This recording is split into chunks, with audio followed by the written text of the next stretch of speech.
We're pleased to have with us today Father Anthony Cekada, author of Work of Human Hands, a theological critique of the Mass of Paul VI, which was published by Philothea Press last year.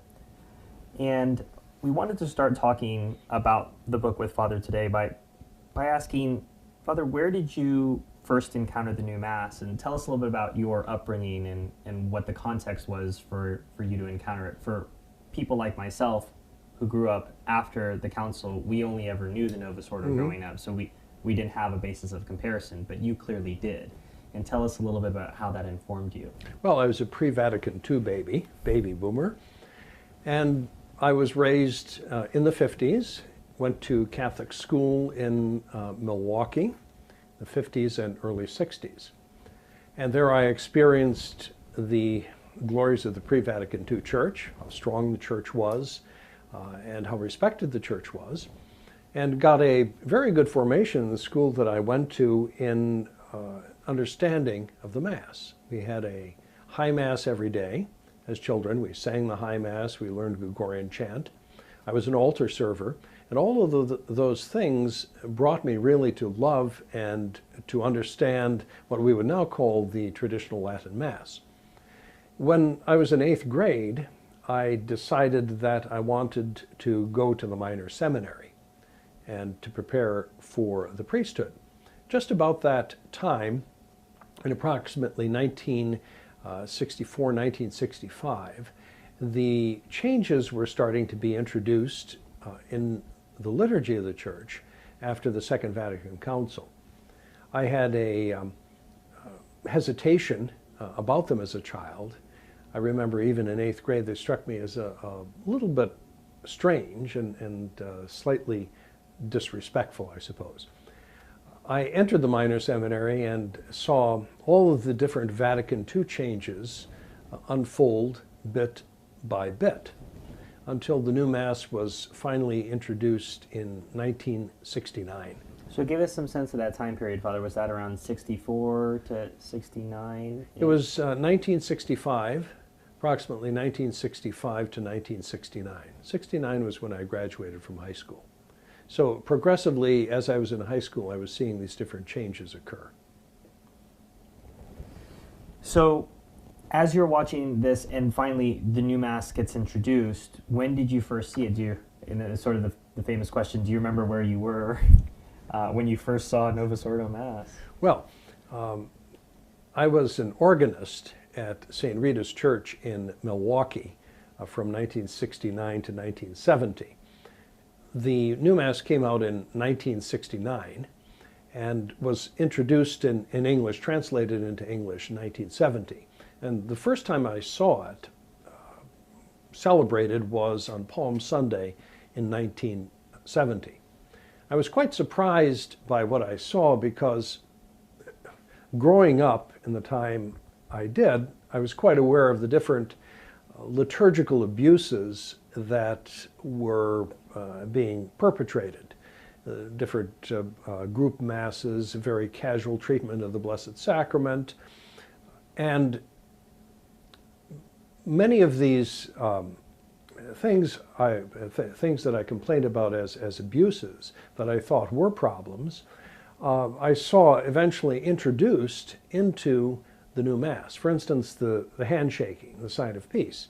That all struck me as really quite odd, a very odd thing to do in the middle of your preparation for Holy Communion. Yet this was something that was officially introduced into the new Mass. So there are a number of elements like that.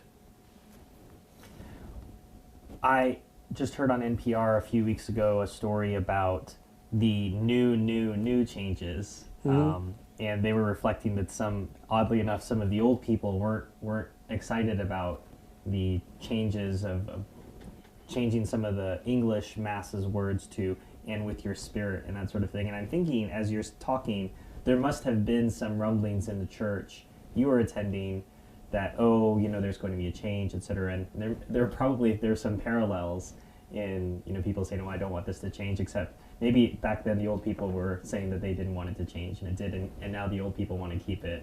the New English Mass. There certainly was quite a bit of it. It was very shocking, I suppose, to many people.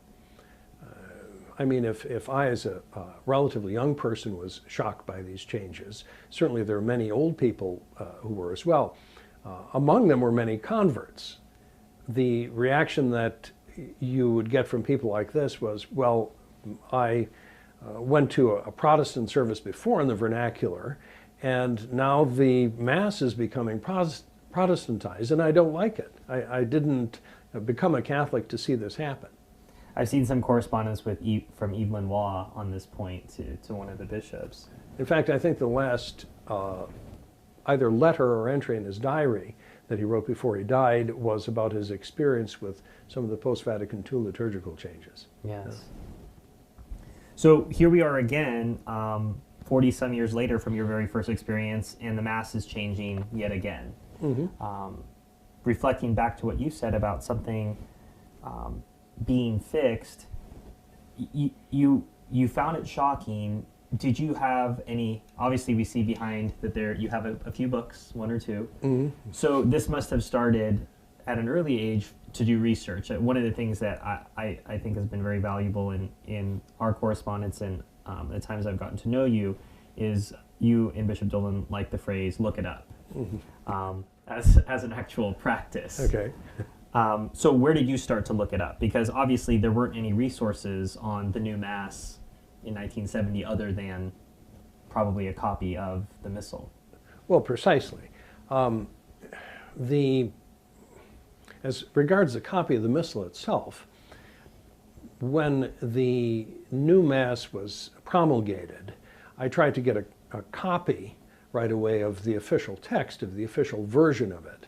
And it was rather difficult to do because of shipping considerations in those days to get books from abroad. But I managed to get a copy of the Latin Novus Ordo. It was published in about a 300-page book that was called Ordo Missae in Latin.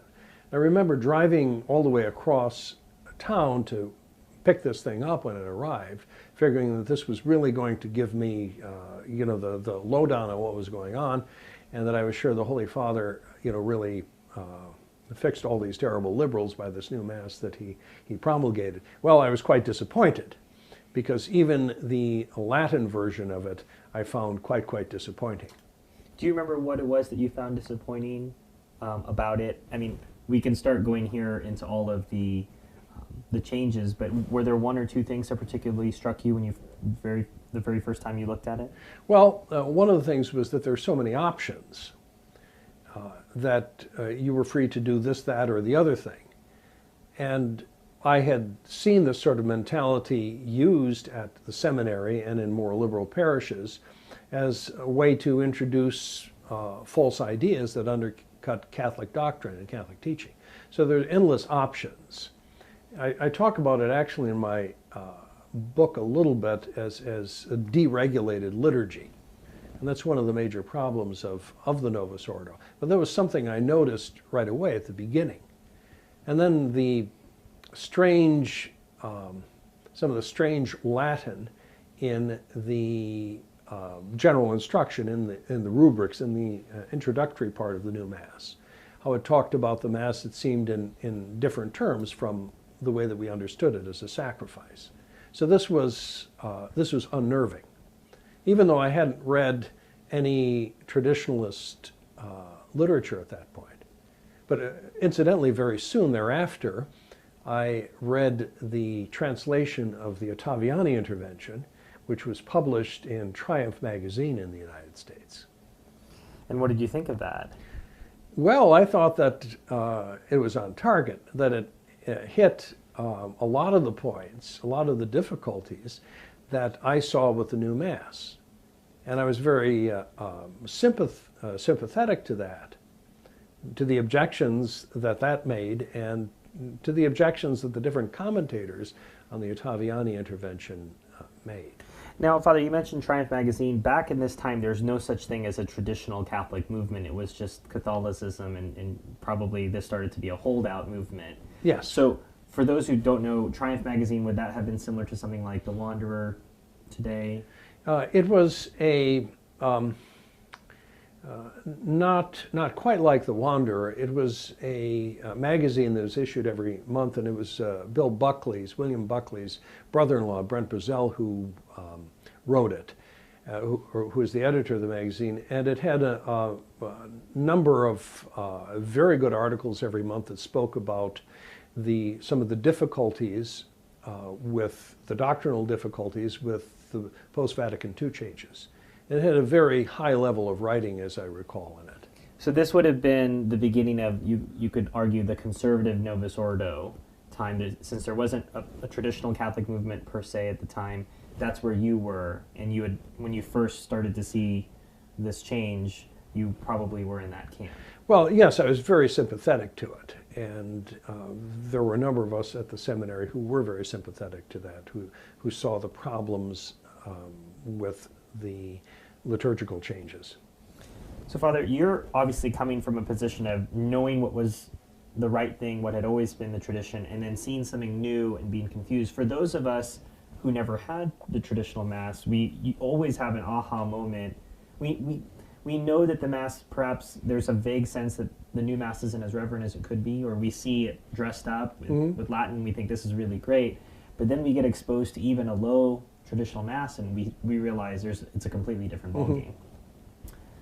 You must have been asking yourself, you finished minor seminary, graduated high school, what do I do now, given that these are the new rules, this is the new Mass. Where did you escape to? Well, first of all, one always hoped that things would get better. And that was my outlook very much in the minor seminary and in the seminary college. You always hope that at some point the situation would turn around. Eventually I ended up in the Cistercian order. The Cistercians were a monastic order. They were an offshoot of the Benedictines. And the Cistercian order, the common observance, which I joined, tended to be very, very conservative. They were decentralized, and each monastery, in effect, had its own customary, its own practice and everything. So when the Vatican II changes hit, all of these Cistercian monasteries maintained a great deal of the traditional liturgy. So the monastery that I joined had the entire Benedictine Divine Office chanted in Latin. Now we had the Novus Ordo, but it was all in Latin except for the readings, and we did all of the old Gregorian chants. And so I thought that, well, perhaps this was the wave of the future, perhaps this would be the place for me to go. And so for 2 years I experienced the Novus Ordo in Latin with all sorts of chant in a very, performed in a very ritualized and strict fashion according to the rubrics. What I have to say pushed me over the edge as far as thinking that the Novus Ordo is something I could no longer assist at was the Cistercians sent me to a monastery in Switzerland which had similar liturgical practices. The idea was that I would study there, learn French, and go to the university to study theology. Well, one of the things that I discovered when I got there is that here in the midst of this, all of this ritual, beautiful ritual and beautiful chant, they had communion in the hand. So you would do all of these Latin chants, and then most of the monks would receive communion in the hand, which struck me as extremely disrespectful. It was at that time that was about 1975, that the traditionalist movement and Archbishop Lefebvre had a lot of publicity and a lot of controversy going on about them in Europe. And it's at that point that I decided I would side with them and reject the new Mass. So where did we go from there, Father? Did you go to Icone? Yes, went to Icone in 1975. I was ordained by Archbishop Lefebvre in 1977, then came back to the United States. Sent you back here. Back to the United States, yes. And you were assigned to Armada, Michigan, is that right? That's correct. In yes. 1977, and you were there at, I guess it was a proto-seminary, or it was a seminary, it's a house of studies. Yes, St. Joseph's. And you were hoping to teach a course in liturgy, but again, going back to what we had said earlier, there wasn't necessarily the textbook. Yes. The then Father Sanborn said, well, since you had a monastic background, you're perfect for teaching liturgy, so teach a course in liturgy. I looked for different textbooks to use. I couldn't find ones that really seemed to me to be free from the modernism, or at least inclinations in that particular direction, and that was something I found rather surprising. That in researching the material for this course, many pre-Vatican II texts contained in seed or in principle, the ideas for the Novus Ordo.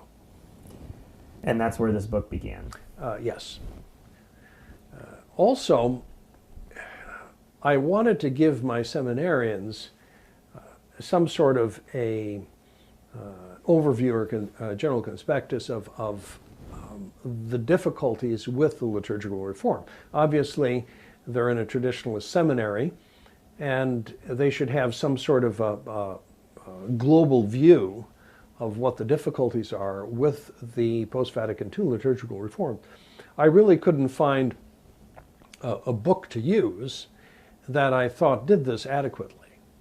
There were shorter treatises that I looked at, but I really couldn't find something that spoke to all of the difficulties that I saw in the Mass of Paul VI.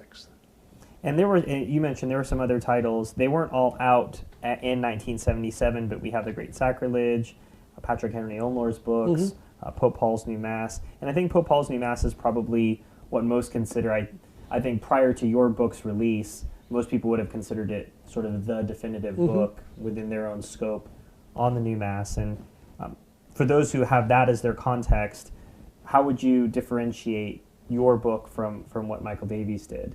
Well, first of all, Davies had a lot of very interesting stuff and made a number of interesting points and revealed certain things about the New Mass that certainly needed to be said. And you have to say, too, that his series, by setting the historical context in terms of the Protestant revolt in England and then Vatican II, and then finishing the series with the New Mass, all of that was extremely helpful for providing a context. What I felt, though, that Davies didn't do adequately was to discuss the influence of modernism and modernist theology on the New Right. That was one point. The other point is that Davies tended to talk more specifically about the problems with the ordinary of the Mass, those parts of the Mass that remain the same basically from Sunday to Sunday and feast to feast. He didn't have all that much on the propers of the Mass, and I started to see difficulties with the propers of the Mass as well. So there are a number of areas I felt that he really didn't cover. Also, I found his conclusion to be very weak. He didn't really make a forceful conclusion to the book at all. He basically said that, well, the Mass of Paul VI is an essay in ambiguity. Well, of course it is, but I mean, it's more than that, and it's worse than that, because we can see its effects on the faith of Catholics throughout the world. I was going to say it's 400 pages to get to that. It might be. Oh, I think it's 600 pages to get to that. So, well, Father, let's circle back to the point you just made about modernism, because as many who I think will come to your book for the first time, I was surprised to find out when I first read your book a couple years ago, when it was in draft form, that this went all the way back. And it started, you could say it started innocently. I don't think it's fair to to put this on Dom Guéranger, but the liturgical movement as we know it and all of those connotations that go with that phrase actually started with good intentions. Yes. So can you tell us a little bit about that? Well, in the by the early 19th century, spirituality generally in the Catholic Church had shifted away from the sacred liturgy. And because of the different upheavals in Europe, the different social upheavals, the wars, the revolutions, etc., the sacred liturgy was not really being performed in many places as solemnly as it should be.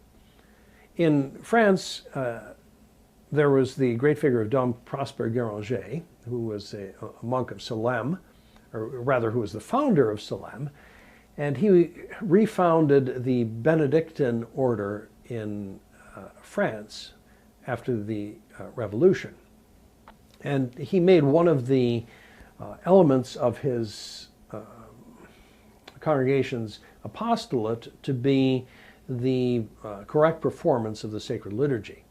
So he stirred up a lot of interest in research into the history of the sacred liturgy and in performing the sacred liturgy correctly and in understanding its spiritual depth.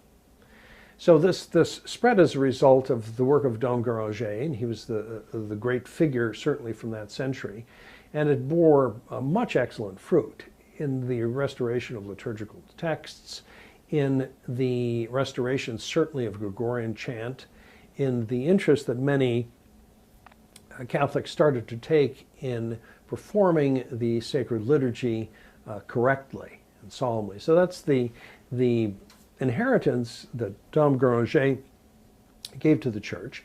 And of course this blossomed at the time of Pope St. Pius X, who promoted a reform in church music and in Gregorian chant. And in his pontificate, he accomplished much for the restoration of the sacred liturgy as well. So the liturgical movement that Guéranger began had many beautiful fruits and many that really raised the consciousness of Catholics everywhere about the importance of the liturgy and liturgical spirituality. So how did this go wrong? Well, and can we just blame it on the French? Oh no, please, not on the first order of the Church. You had at the beginning of the 20th century, of course, modernism and the phenomenon of modernism, which was so forcefully condemned by Pope St. Pius X. One of my theories is that the modernists had a special attraction for liturgy, and after the condemnation of modernism by Pope St. Pius X, many of the people who had modernist inclinations went into the field of sacred liturgy. And well, why would they do that? Well, liturgy was considered sort of a safe discipline. The common conception of liturgy, despite the work of the liturgical movement, was liturgy was basically rubrics. So if someone of modernist inclination went in and tried to apply his modernist principles to, let us say, historical research or to the handling of liturgical texts, he wouldn't necessarily be caught out. Another aspect of that might be this, that the modernists are inclined to reduce religion to sentiment and to feeling. And because there are so many aspects of the sacred liturgy that appeal to sense and sentiment, that naturally that would be a field that would interest them. So there are a number of explanations like that. One of the most prominent liturgical figures from that era was Edmund Bishop. And he wrote a number of essays that were very, very highly regarded among people in the liturgical movement. And it turns out in his diaries, later in his correspondence, which was published about 40 years later, he talked about, in fact, how sympathetic he was to modernism and how much he identified himself, in fact, as a modernist. Mm. Well, and in the chapter that you talk about this, there's a whole host of characters Yes. that come out, and I think a lot of times those, I often say that, sometimes Americans will say, yes, well, it's all the Masons' fault that this all happened. They're looking for a boogeyman. So a lot of people say, well, Bugnini, that was when Lenin came across in the train car. But really, Bugnini had a lot of people that came before him. And there's so many, we really don't have time to talk about all of them, but I thought we might talk about at least Bouillet and a little person, a little at the time, little known cardinal named Montini. Okay. So how do we get from Dom Guéranger to Louis Bouillet? Good question. Bouillet is a little bit later in the liturgical movement. He kind of came into his own in the late 40s and early 50s. But he was part of the European liturgical movement. He was a convert from Protestantism, from Lutheranism. That was his background. He was an Oratorian priest. He had there's a series of lectures that he gave at Notre Dame in the 1950s that were put together in the book Liturgical Piety. And the theories on the sacred liturgy and the theories on the Mass that he enunciates in that book, he bases on the teaching of Inga Brilioth, who was a Swedish Lutheran ecumenist in the 1930s. And he was kind of a high church Lutheran, I guess. And these different ideas about the Eucharist. And Bouillet praises the ideas very much of Brilioth and takes them up as his own. The notion of the Mass as something that is primarily an assembly, or the need to de-emphasize the consecration of the Mass. And there are many ideas that he picks up from Brilioth, and he also criticizes very bitterly, Bouillet does, just about every period, preceding period in the sacred liturgy. He condemns the medieval period. He condemns the Baroque period. He condemns Dom Guéranger, in fact, theoretically his predecessor in the movement. He does have a lot of praise for the High Church Caroline divines in England, Protestants saying that, after Archbishop Laud, saying that, well, they really in many respects developed the correct understanding, the correct idea of what true Christian liturgy should be.